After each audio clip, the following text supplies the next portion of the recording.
Bismillahirrahmanirrahim. Assalamualaikum warahmatullahi wabarakatuh. Pemirsa Tribuners yang dirahmati Allah Subhanahu wa Ta'ala. Soimin dan soimat, pelaksana ibadah puasa yang berbahagia. Alhamdulillah. Alhamdulillahilladzi syahra ramadana wa lisairi suhuri sayyidan.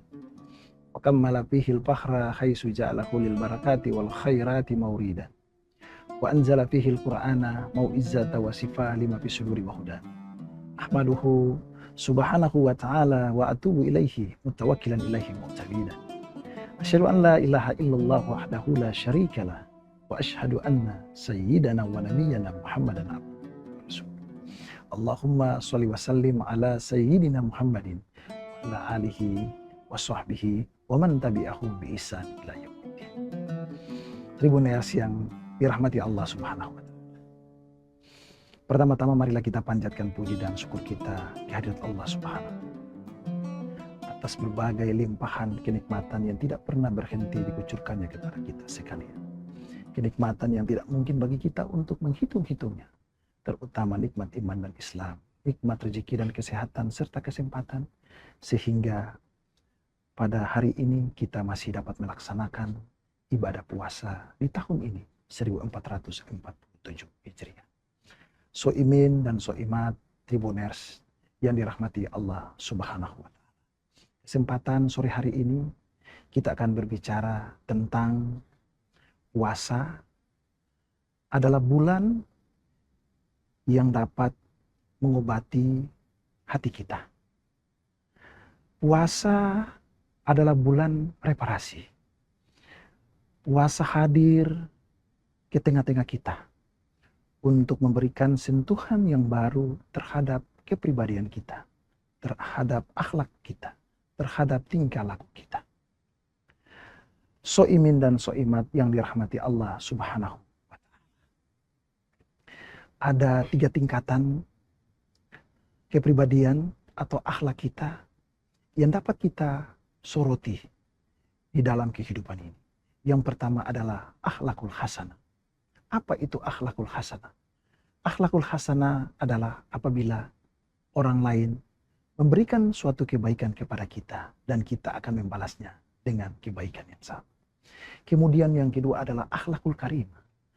Akhlakul karimah adalah apabila orang lain memberikan suatu kebaikan kepada kita dan kita akan membalasnya dengan kebaikan yang lebih besar daripada apa yang sudah diberikan kepada kita. Dan yang ketiga adalah akhlakul azimah. Akhlakul azimah adalah apabila orang lain melakukan suatu kejahatan kepada kita, menjolimi kita, memfitnah kita, berbuat suatu kejahatan dan kejoliman terhadap kita, namun kita tidak pernah membalasnya dengan kejahatan yang sama, dengan tidak kembali memfitnah orang itu, dengan tidak kembali melakukan suatu kemungkaran kepada orang itu, namun kita tetap membalasnya dengan kebaikan. Soimin dan soimat Tribuners yang dirahmati Allah Subhanahu wa Ta'ala. Puasa hadir sebagai bulan muhasabah, memberikan kita suatu pelatihan, memberikan kita suatu pelajaran bahwa kita di bulan ini harus belajar untuk memperbaiki hati kita. Supaya bagaimana kita tidak benci dengan orang lain. Kita tidak perlu membalas orang lain yang berbuat kejahatan kepada kita. Puasa adalah obat untuk mengobati seluruh dan segala penyakit hati yang ada pada kita. Inilah alasan mengapa Allah Subhanahu wa Ta'ala mewajibkan kita untuk berpuasa. Ya ayyuhalladzina amanu kutiba alaikumussyam kama kutiba alal ladzina min qablikum la'allakum tattaqun. Hai orang-orang yang beriman, diwajibkan untuk berpuasa sebagaimana telah diwajibkan untuk orang-orang sebelum kamu. Soimin dan soimat yang dirahmati Allah Subhanahu wa Ta'ala. Bulan puasa ini ibarat sebuah aliran sungai yang mengalir dengan aliran ketaatan. Bulan yang harinya selalu dipenuhi dengan kebaikan dan kebahagiaan. Bulan yang malamnya selalu bersinar dengan lantunan ayat-ayat suci Al-Quran. Ada sebuah pertanyaan besar untuk kita pada sore hari ini. Mengapa Allah Subhanahu wa Ta'ala mewajibkan kita, manusia khususnya kaum muslimin dan muslimat, wabil khusus lagi orang-orang yang beriman untuk berpuasa? Jawabannya adalah untuk kita memperbaiki atau untuk mereparasi hati kita. Ada sebuah riwayat yang disampaikan oleh Hasan Al-Kaubawi di dalam bukunya Duratun Na'asyihin, bahwa ketika Allah Subhanahu wa Ta'ala menciptakan akal dan nafsu, yang pertama kali dipanggil oleh Allah Subhanahu wa Ta'ala adalah akal. Ketika akal berdiri di hadapan Allah Subhanahu wa Ta'ala, Allah berkata kepada akal, "Wahai akal, man ana wa man anta?" Siapakah aku dan siapakah engkau? Akal menjawab, "Anta Rabbi wa ana abduka ad-daim." Mendengar jawaban ini, Allah Subhanahu wa Ta'ala langsung memuliakan akal. Kemudian yang kedua, giliran Allah Subhanahu wa Ta'ala memanggil nafsu. Dengan pertanyaan yang sama, Allah berkata kepada nafsu, "Siapakah aku dan siapakah engkau?" Dengan sombong nafsu menjawab, "Engkau adalah engkau dan aku adalah." Mendengar jawaban ini, Allah Subhanahu wa Ta'ala memasukkan nafsu ke dalam neraka jahim selama 100 tahun lamanya. Tribuners yang dimuliakan Allah Subhanahu wa Ta'ala. Setelah 100 tahun berlalu, Allah Subhanahu wa Ta'ala kemudian memanggil nafsu kembali. Masih dengan pertanyaan yang sama. "Wahai nafsu, man ana wa man anta?" Siapakah aku dan siapakah engkau?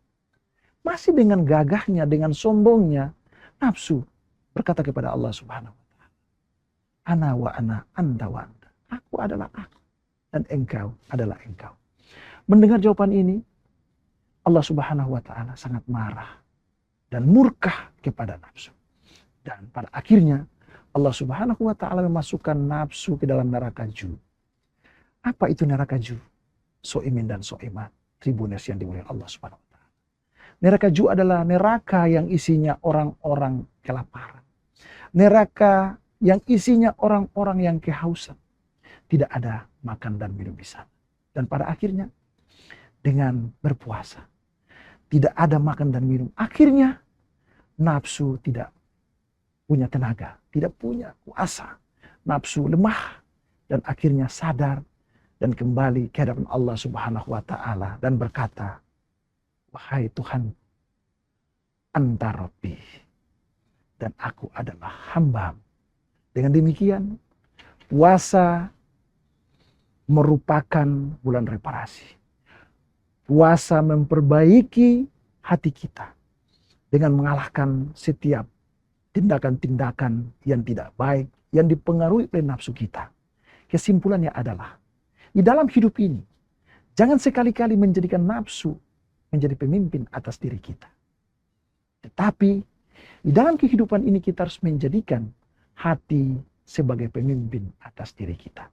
Maka berbahagialah mereka yang selama hidupnya selalu menjadikan hati dan akalnya menjadi pemimpin atas dirinya. Soimin dan soimat yang berbahagia, tribuners yang dimuliakan Allah Subhanahu wa Ta'ala. Itulah beberapa hal yang saya sampaikan pada kesempatan sore hari ini sebelum kita berbuka. Mudah-mudahan dapat memberikan pencerahan bagi kita semua. Lebih kurangnya saya mohon maaf. Wabillahi taufiq wal hidayah. Wassalamualaikum warahmatullahi wabarakatuh. Download Tribun X sekarang, menghadirkan lokal menjadi Indonesia.